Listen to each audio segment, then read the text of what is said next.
Lux your way with the Lux Cravings boxes from Taco Bell. There's the classic $5 box, the indulgent $7 box, and a whole new obsession in the $9 box, the Flamin' Hot Grilled Cheese Burrito. Try the Lux Cravings boxes at Taco Bell today.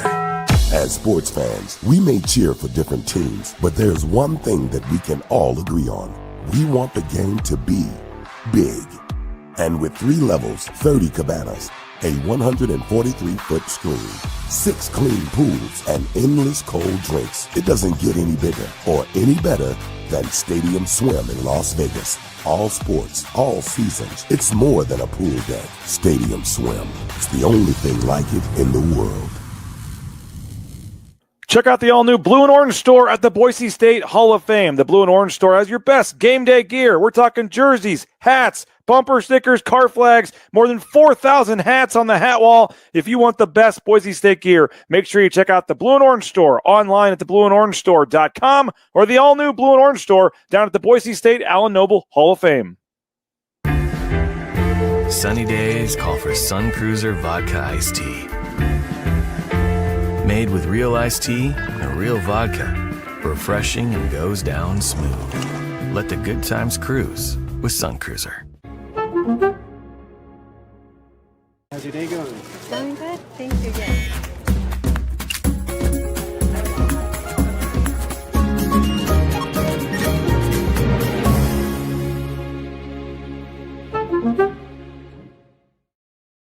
When I want Boise State to win, I trust Coach Rice to lead the Broncos to victory. And when I want the best painting and garage floor coating, I trust rowpaint.com to get that job done right. Hey Bronco Nation, this is Shannon Keegren with Boise State Softball. Summer in Idaho is the best time of year. Rodeos, camping trips, and the hikes that end in views you'll never forget. At Lithia Ford of Boise, we're here to get you there. With a team known for incredible customer service, the best new and pre-owned inventory, and a commitment to making your experience easy, friendly, and fast. But here's the best part. Every purchase here helps support Boise State athletics through their NIL partnerships and athletic sponsorships. See you soon at Lithia Ford of Boise, where Ford begins in Idaho.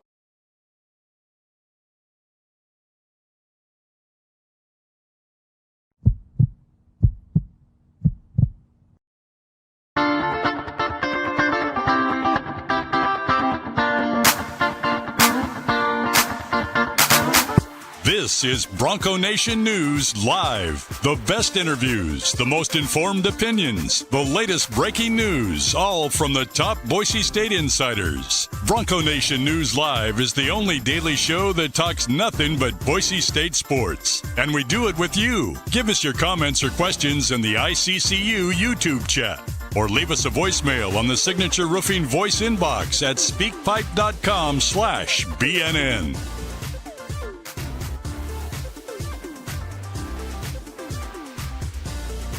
BNN broadcasts come from the Sun Cruiser Studios. Sunny days call for Sun Cruiser Vodka Iced Tea. Made with real iced tea and real vodka. It's refreshingly smooth and easy to drink. Crack open a Sun Cruiser and let the good times cruise.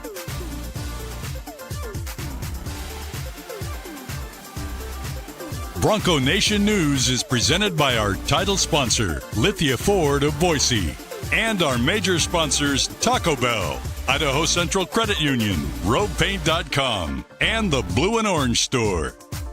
At Lithia Ford of Boise, we're proud to stand with Boise State athletics. Through our NIL marketing partnerships, we're investing in the future of student athletes. Lithia Ford of Boise, here to get you there, wherever that may be. Lithia Ford of Boise, where Ford begins in Idaho.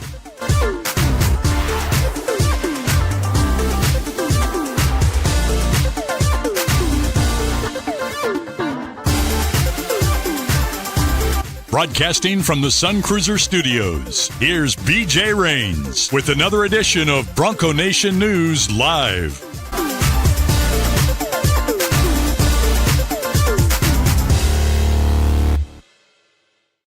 What's going on, everybody? Happy Monday to you. Bronco Nation News Live here at BroncoNationNews.com in the Sun Cruiser Studios.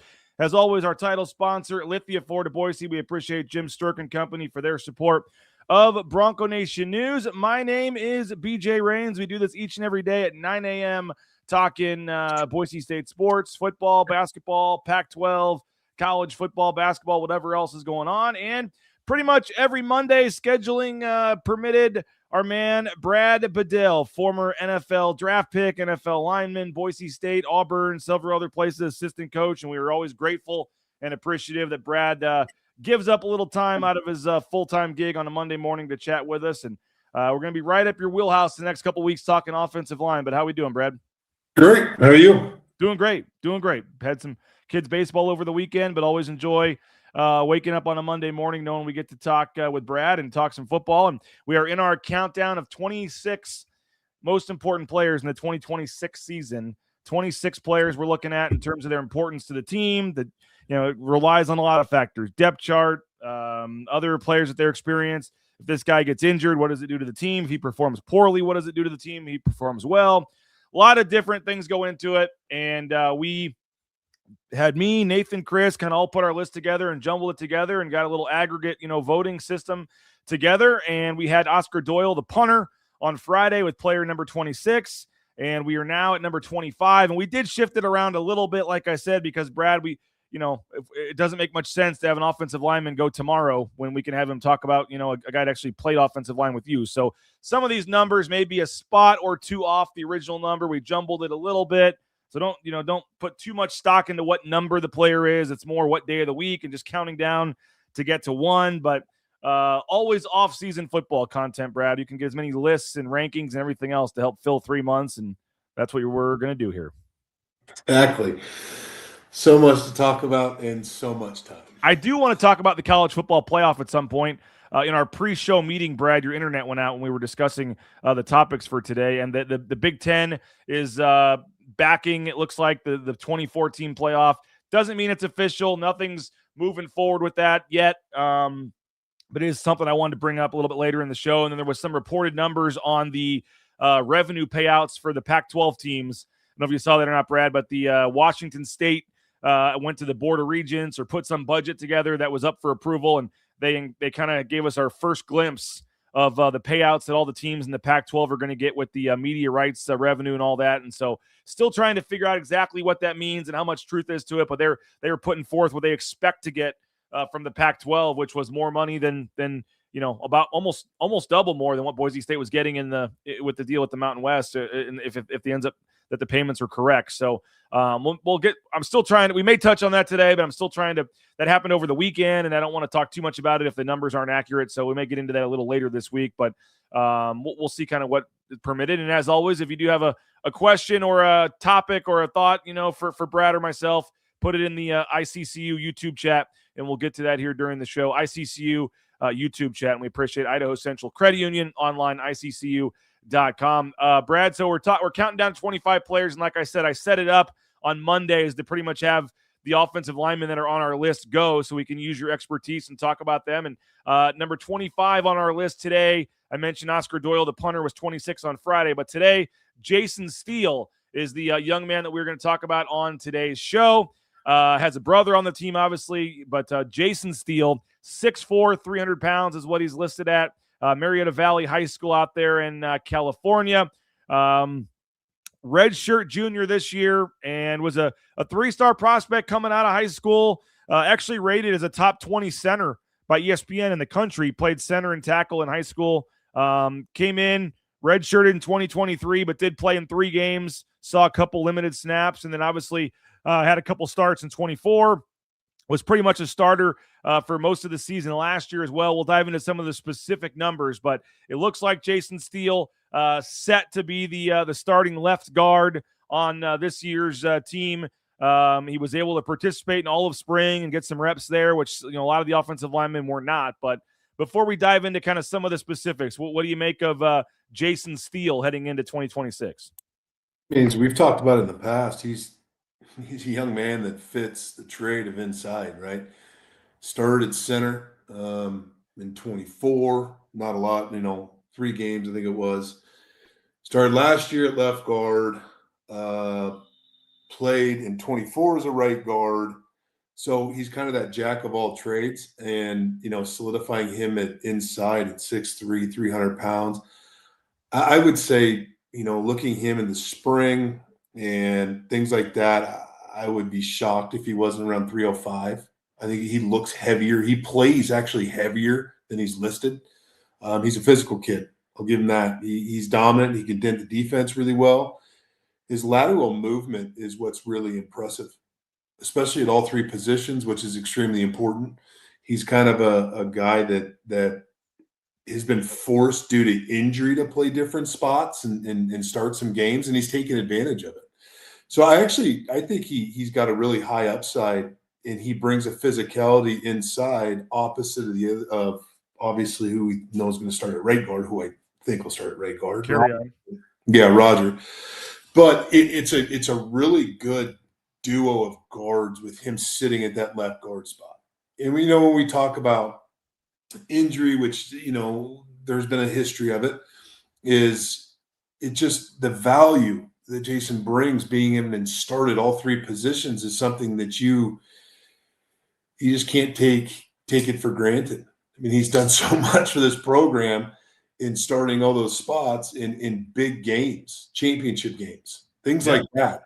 So he's one of the guys with the experience at multiple spots. Is a guy that I think is one of the top 4 on the team, to be quite honest with you. Not just at that interior position, but the top, maybe even 3 in that whole room.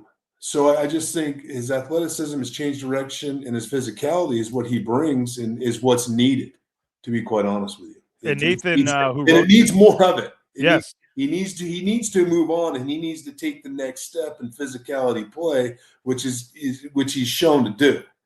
And we'll get into the reasons for what specific areas he can do that in a minute. But Nathan argued it. He wrote the little capsule. Each one of these discussion days, there's an accompanying article on BroncoNationNews.com. You can go read those, looks into some of the advanced PFF numbers, which I know Brad loves, and some of the other things that are out there. But in Nathan's article, he said you can make a case that Steele should be higher, significantly higher than 25, just because of his versatility and because of the amount of snaps that he is probably going to play this year. But you look at it, Brad, since 2023, as you said, 810 snaps, does have those 12 starts at left guard and center. You said 3 as a center in 2024. He was injured early in the season, came back, then got hurt again. That was at center. He started the 3 games, emerged last year in fall camp, started the first 9 games at left guard, got injured in the Fresno State game, and then held him out till the Mountain West Championship game.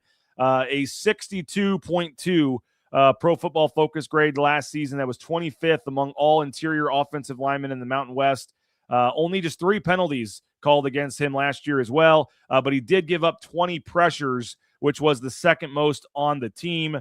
Not, an all-conference player or anything yet, but, it's kind of solidified himself as a starter. Does the 20 pressures worry you at all?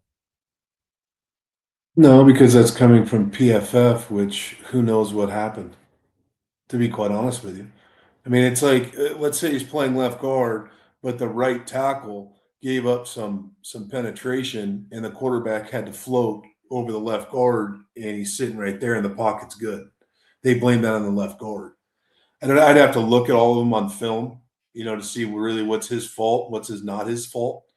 But let's cut him down to 15. Yeah, that needs to improve. I mean, that needs to improve. But I just don't. 20 seems a lot for me. I'd have to, like I said, I'd have to look all of them and dissect them.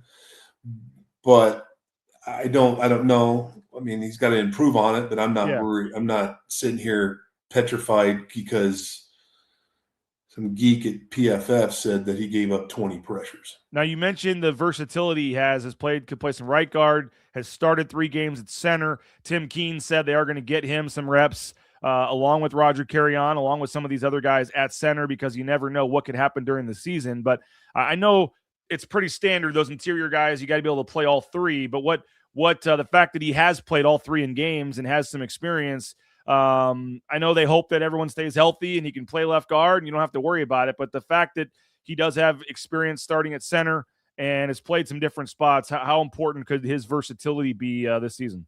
It's huge. You can't get enough of those guys.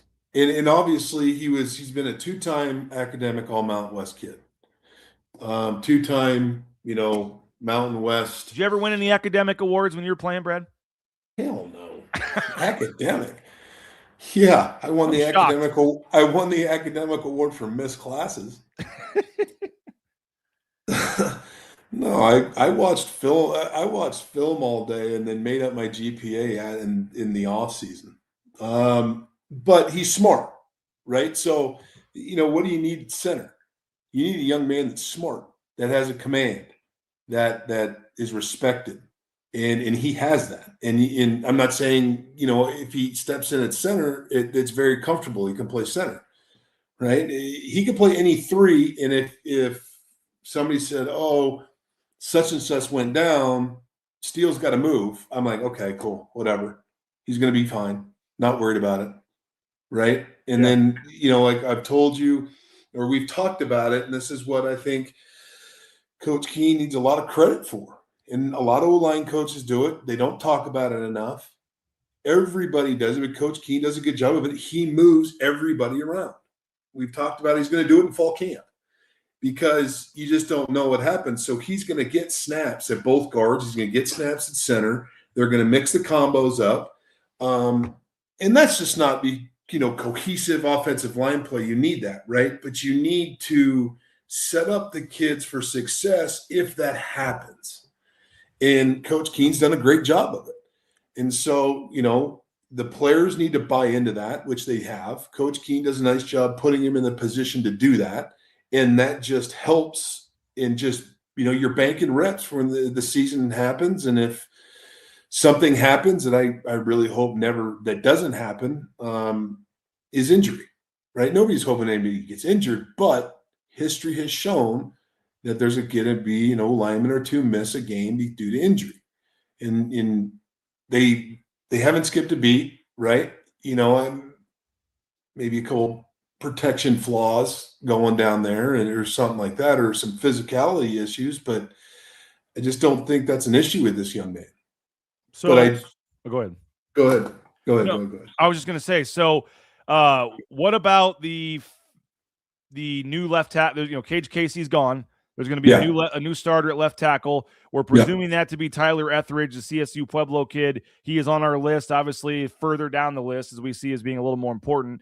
You have a new center starting next to him as well, and likely going to be Stuart Tiofa, who also is on our list. We'll get to him later. But for new guys starting on both sides of him, and let's be honest, he started 9 games, but it's not like he has been some long-time established starter himself there, but he at least has 9 games at left guard. And I guess you could call him the returning starter there. He just had some injuries and things. But how does a new center and a new left tackle, what more does that put on him? And maybe in particular the tackle or the center, I don't know which one is more difficult, but in terms of him being the guy there and 2 new guys around him, how does that factor in for him and what he needs to do or brings to the table, or any added pressure or whatever on him? Yeah, it does. No, it does. It's because his experience has got to come through, right? Like the young man, let's just say it plays out like you said. The CSU Pueblo kid is going to start in left tackle. That puts more pressure on the left guard, just because communication's got to be great. Relaying calls has got to be great. Your physical style of play has got to move up. You've got to dent the defense. Your technique's got to be on point to set the double teams up, to help drive and to help that left tackle get movement. You have to do that stuff, dent the defense, and that's any type of 4 down front. The guard's job versus a 3 is to start the double team, and he's got to be physical in that regard. Communication's got to be better. You can't just rely on a young man that they've had before that's with the Denver Broncos in the 4th round that is really probably telling the left guard what to do. That now that situation's changed.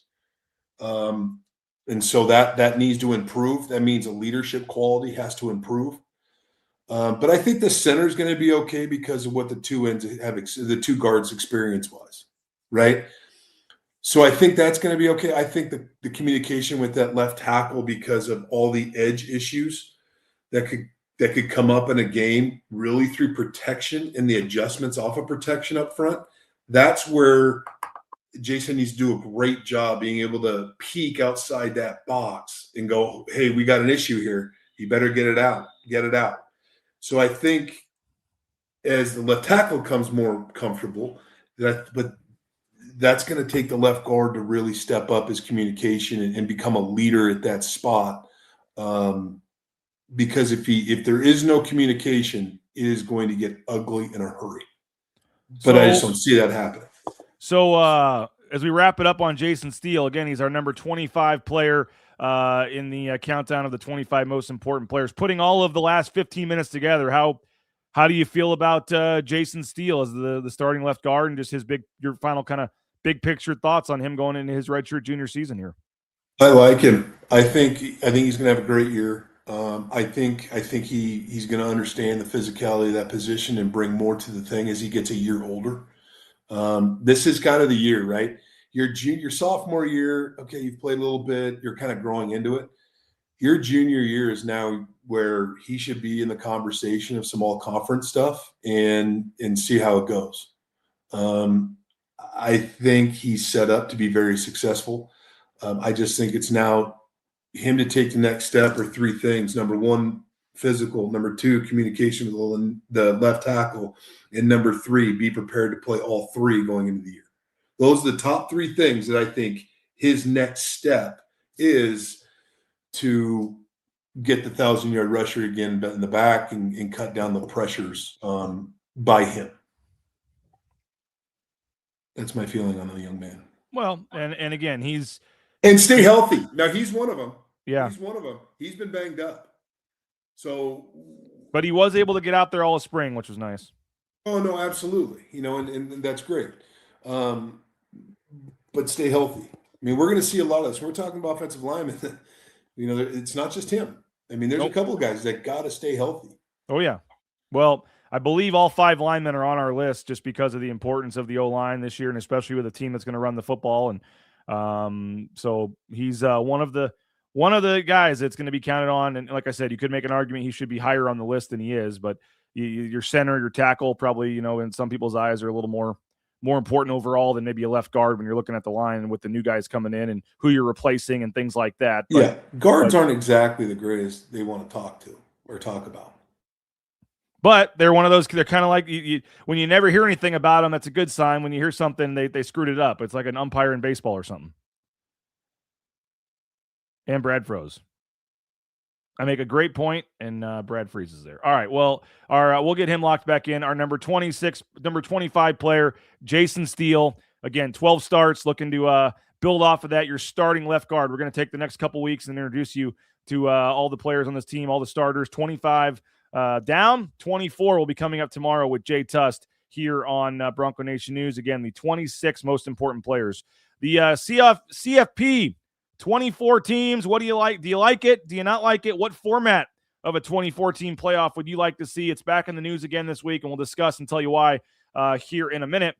But first, we want to thank a couple of our sponsors. Again, Lithia Ford of Boise.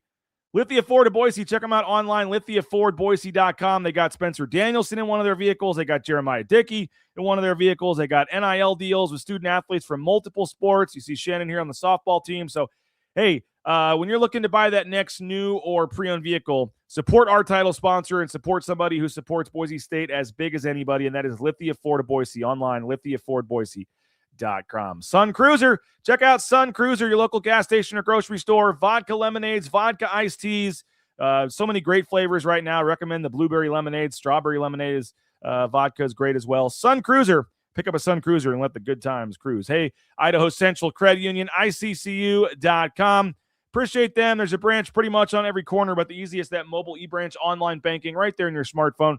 Folks, you may think you like your banking experience, and I tell you this every day, but I truly mean it. You don't know what you're missing until you make the switch to Idaho Central Credit Union, ICCU.com. Check them out. We appreciate Idaho Central Credit Union. Hey, Roaring Springs is up and going, and you can save $32 when you buy 2 Coca-Cola products from Jackson's.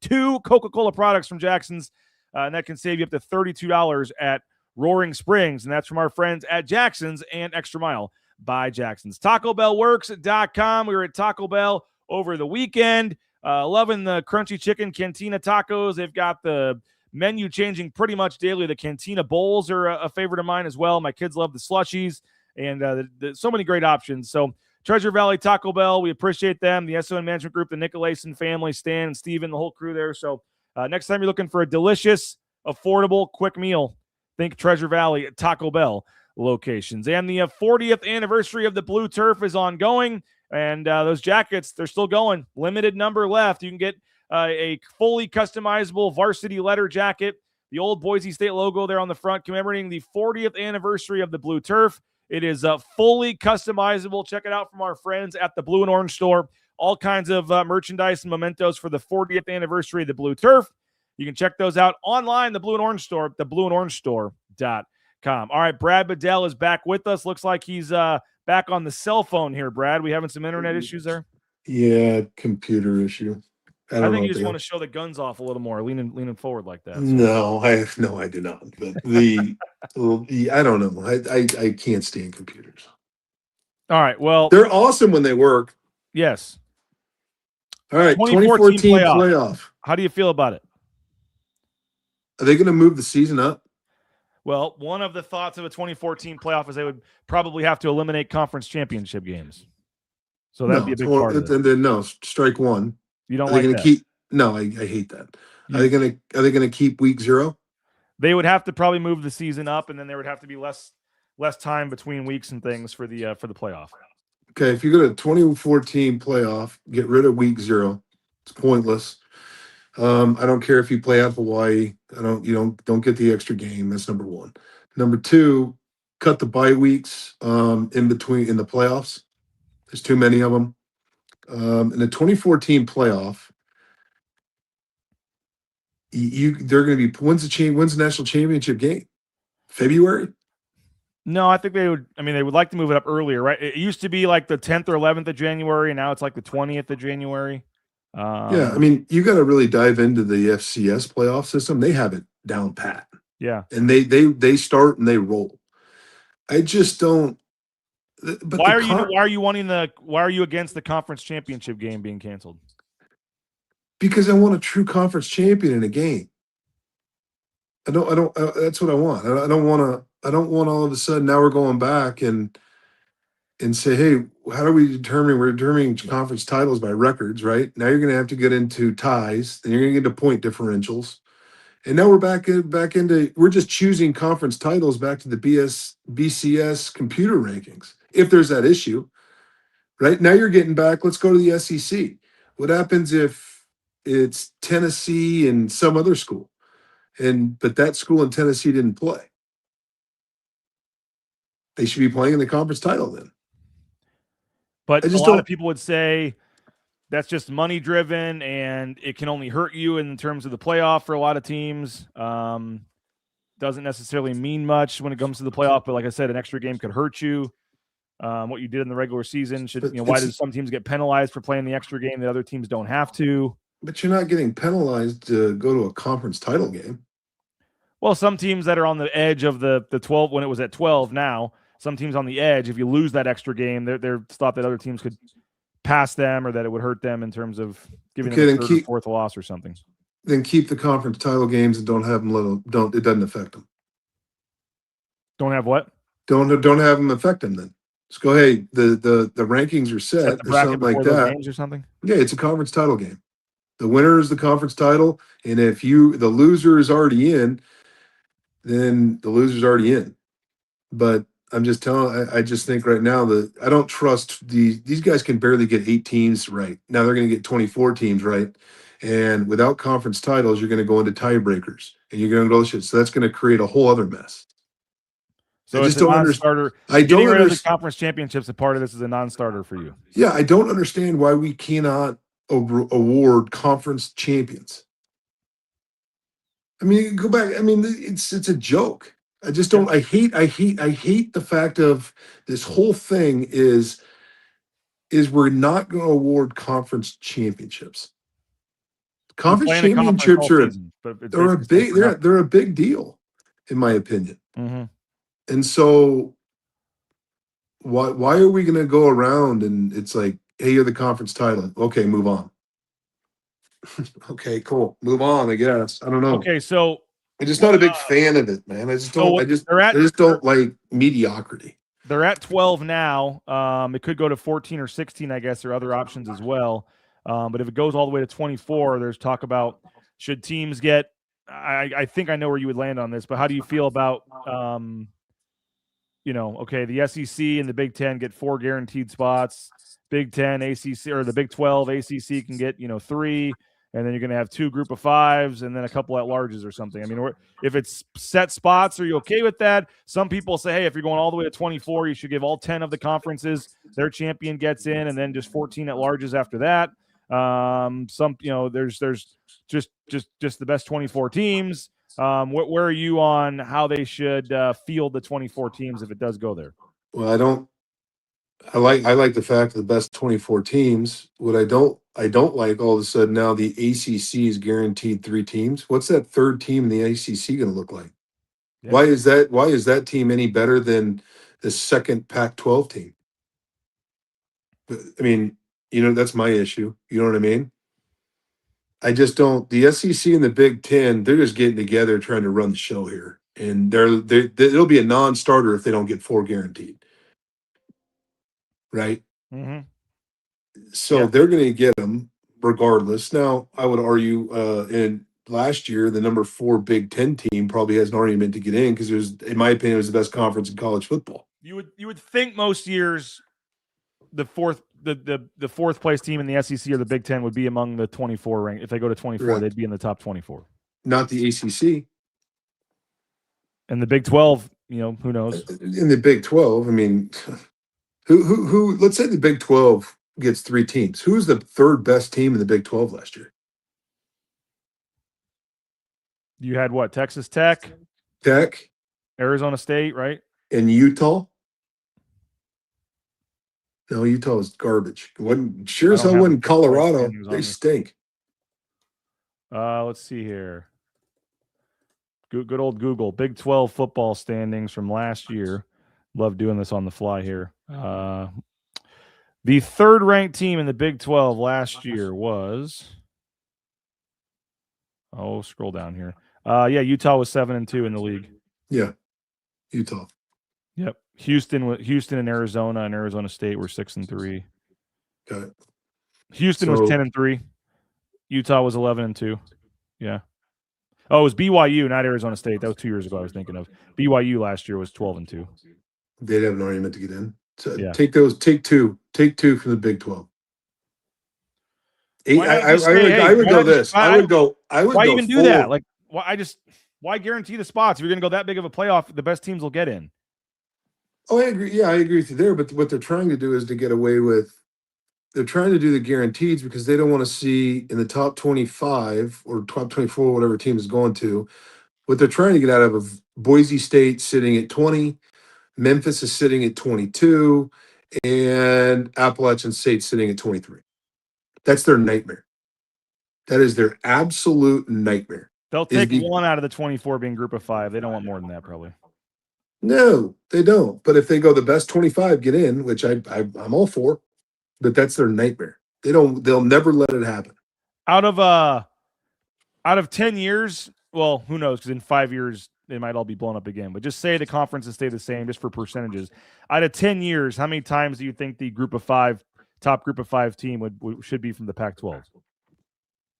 Ooh, tough question. How many teams? No, just like out of 10 years. Is it 7 out of the 10 years the representative from the group of 5 is from the Pac-12? Is it every other year? You've got obviously Memphis and a couple teams still currently in the American. You have the UNLVs, North Dakota States of the world, New Mexico, whoever else in the Mountain West. But you're not really worried that much probably about Sun Belt or Conference USA. I mean, I know you have. There's Tulane. There's a couple of these group of 5s that are still out there. But realistically, what should be the Pac-12's goal for how often they should have that team in the playoff? 6, a little bit over half. 6. Okay. I think 6 out of the 10 years. Just looking at the conference. I would say 6. And the American will take another one. The Mountain West will have 1. And it won't be UNLV because they still stink. And then the American maybe 2. Then retract there might be that. some once in a decade where Conference USA or Sun Belt team Well, rolls the table or something with an easy Yeah, schedule. yeah, but you got to look at some things though in this situation. Then you could have Liberty. So Liberty schedules cupcakes. Yep. Liberty schedules the worst non-conference schedule, and they come out undefeated. Which maybe in a 24-team field they get number 24, but in a 12-team field they're not getting in. Correct. But I also think if you take away the conference games, you're going to start seeing teams try to score 70 on people. Mark my words, because when Texas plays their non-conference lower division, they are going to put it on them, because eventually it's going to have to go into differential and point differential and things like that. So we're going back to the BCS in order to they're just padding the stat, because now when they're getting behind closed doors and all these voters are like, oh, did you see Texas? They won by 60. Cool. They were playing Weber State. You know what I mean? It's just that doesn't make sense to me. But I don't. If they're going to if they're going to go with conference games, then the conference championship weekend should be week 1 of the playoff. And the week 0, everyone is talking about that. It adds an extra bye. From a fan's perspective, yeah, you get another full weekend of games. I know it kind of falls when Labor Day falls. A lot of times with the calendar is how they figure it out. If you get 1 bye or 2, there's teams that played week 0 last year that had 3 byes during the season. You're a football coach, common sense, practicing, starting the season earlier and earlier. Are you really wanting to start fall camp July 20th or whatever? What are we talking here in terms of moving the season up? And is the extra bye week during the season, worth starting the week 0 or even a week before week 0? Or what do you make of the how many weeks there should be in byes and when to start fall camp and all that? I would make week 0 week 1. And hopefully that would give, if I'm right, that would give the opportunity to have 2 bye weeks during the season, correct? Oh, I'd have to think about it. I'd like the byes. 2 byes? Yeah. 3 as a football coach, you want the 2 byes. So 3 is too much. 3 is too much. But 1's not enough. 1, no. Yeah, I don't know. 1's not enough. Is that more for recruiting or more for the coaches or more for the players' rest and stuff? Players rest. Coaches, that's your job. Shut your mouth, get in the office, and win games. You're just used to the bye week of traveling for recruiting anyway. And the recruiting departments and these GMs have taken over recruiting anyway. So that solves that issue. And then you need the players rest to make your late run, right? And see where you're at health-wise. Especially in some of these conferences, the Big Ten, the SEC, things like that, when they get to their death row, because every school is going to have 3 back-to-back-to-back games that are just brutal. That's why you've always seen the Alabamas, the Auburns, and all that schedule the cupcake before the Iron Bowl, because they're hoping that they can get their starters out and rest them. Alabama's done it every year. You'd like to have 2 byes just for players' health. And I don't want to put on players' health that it has to be mandated, but you want those byes, because it's if you don't have the bye, that one player may miss 2 more games. If you have the bye, he only misses maybe 1 extra game, and they can play the next week. And right now, Boise State has 1 bye, and they play 6 games. Then they have the bye, then they play 6 games. Yeah, they got a lot of back-to-back-to-back road games. In October, they're only playing, I think they're playing the first week in October at home and the last week in October at home. I think they got 3 straightaways in October. No, it's 2, but there's a bye in the middle. A bye, that's what it is. They're at Fresno, they have the bye, then they're at Washington State. Right, yeah. So October, that's a weird schedule for October. And then they're going to be on the road for that flex game. I forget if we've talked about that, but are you a fan of the flex final game of the season? I'm actually, I wasn't real happy with it, but now I don't have a problem with it anymore. It is what it is. They got to do what they got to do this year. There's just going to be a learning curve this year. But you would hope this is you're okay with it for this year, but you wouldn't be a fan if they just adopted that permanently. No, you need another team. You got to get another team. And they'll get another team.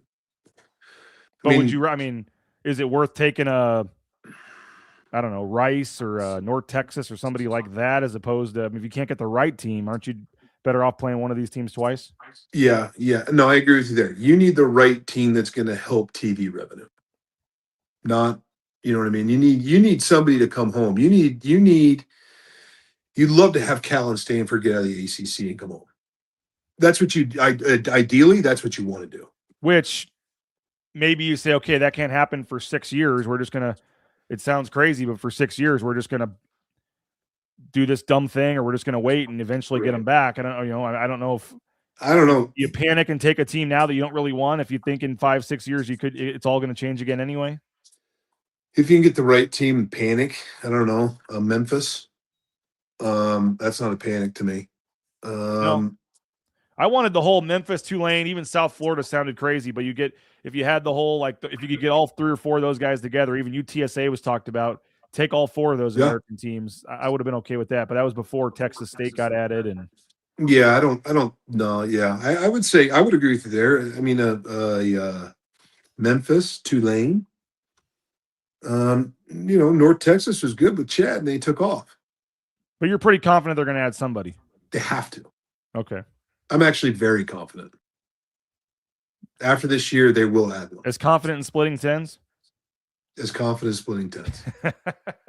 Hey, Matt Bauscher, Bauscher Real Estate, #1 ranked realtor in the Treasure Valley.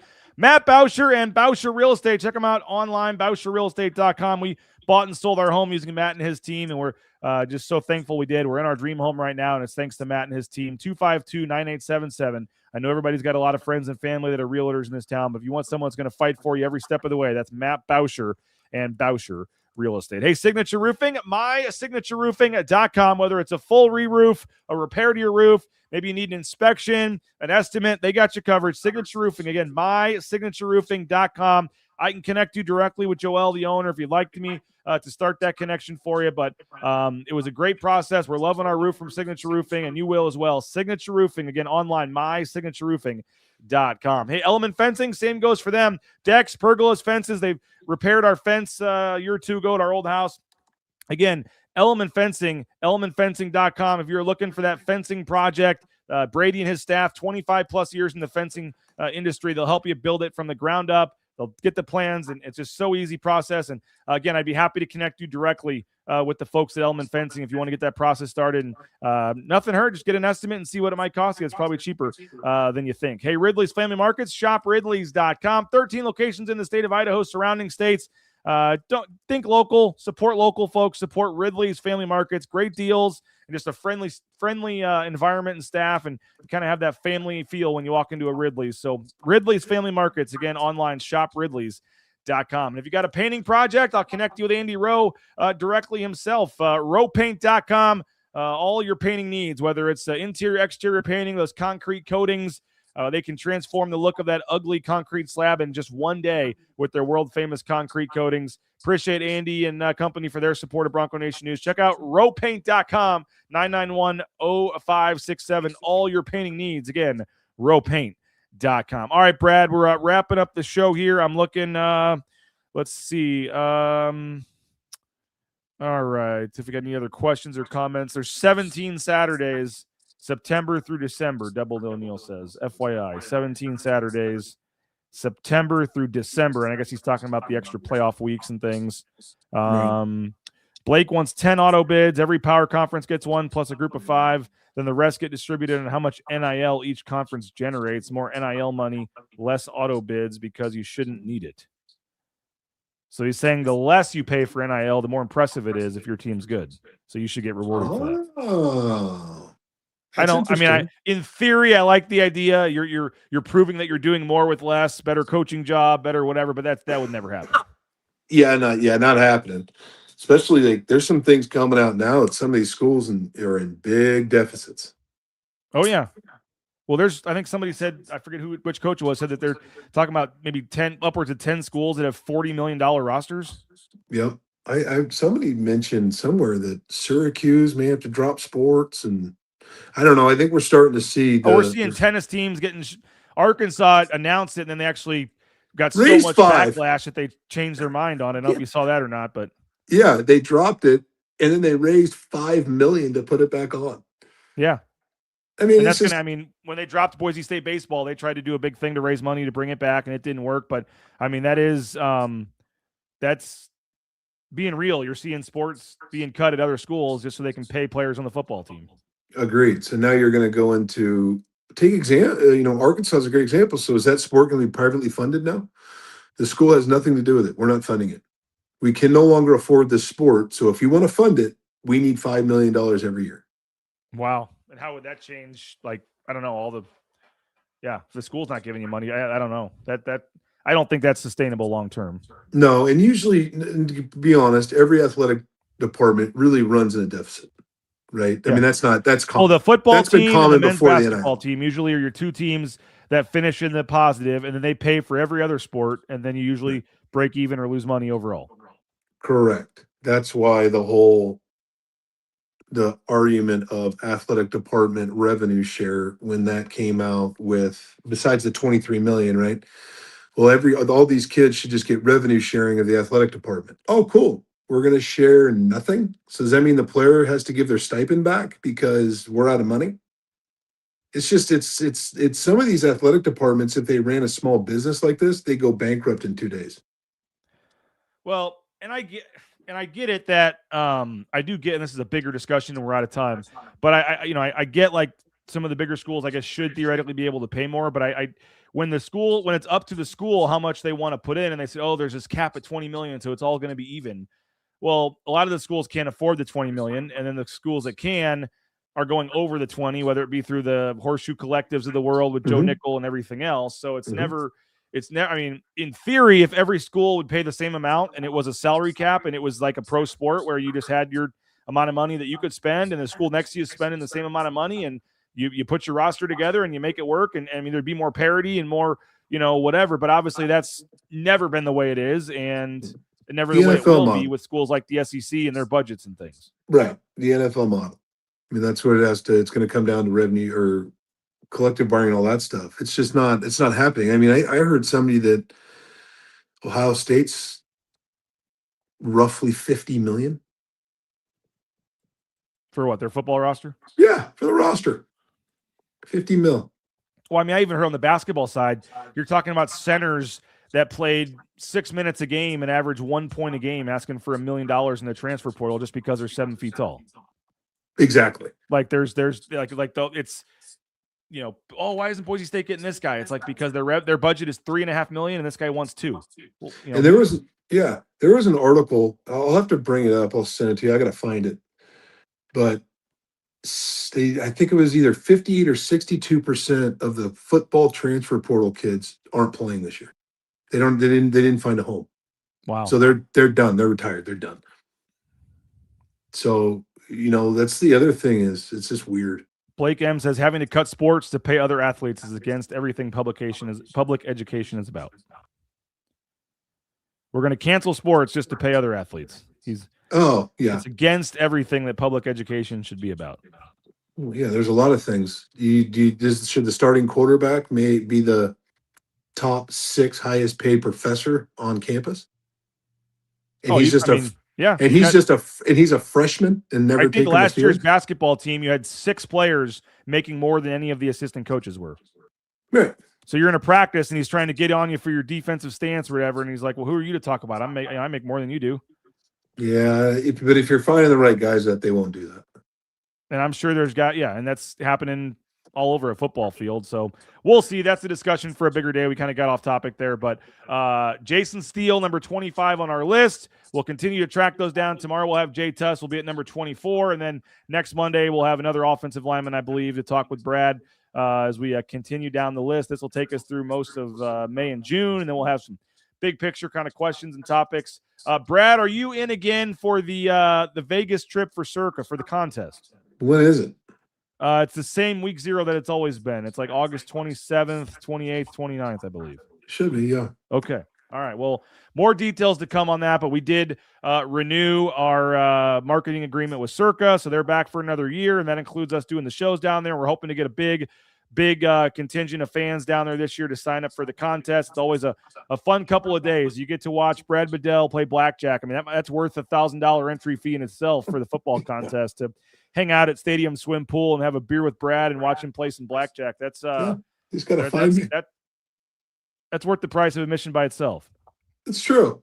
You just got to find me. I tend to jump around and hide. Well, if you're up till about 4 a.m, there's a good chance you'll still see him down there playing. But Allegedly. more details to come. But it's August 27th through 29th, week 0. And we're appreciative and thankful to have Circa back on board. But start to make plans now. Yeah. Get your buddies together and pool some money together and go enter the world's largest pro football contests. And more details on the payouts and things coming. But mark the date, August 27th to 29th down at Circa. And you get to hang out with Brad Bedell in the process. So, Brad, appreciate you. We'll do it again next week. Thanks to Sun Cruiser. Thanks to Lithia Ford of Boise. Jim Sturk, our title sponsor. Hope everybody has a great day. Go check out BroncoNationNews.com and subscribe right now. 50% off at BroncoNationNews.com. And you can read all about Jason Steele, Oscar Doyle, and everybody else, recruiting coverage, all kinds of stuff. We got another recruiting article we're posting today, by the way. So go subscribe. BroncoNationNews.com. And thanks to Brad. Thanks to all of you. And we'll talk to you guys later. Bronco Nation News Live, presented by Lithia Ford of Boise, online. BroncoNationNews.com.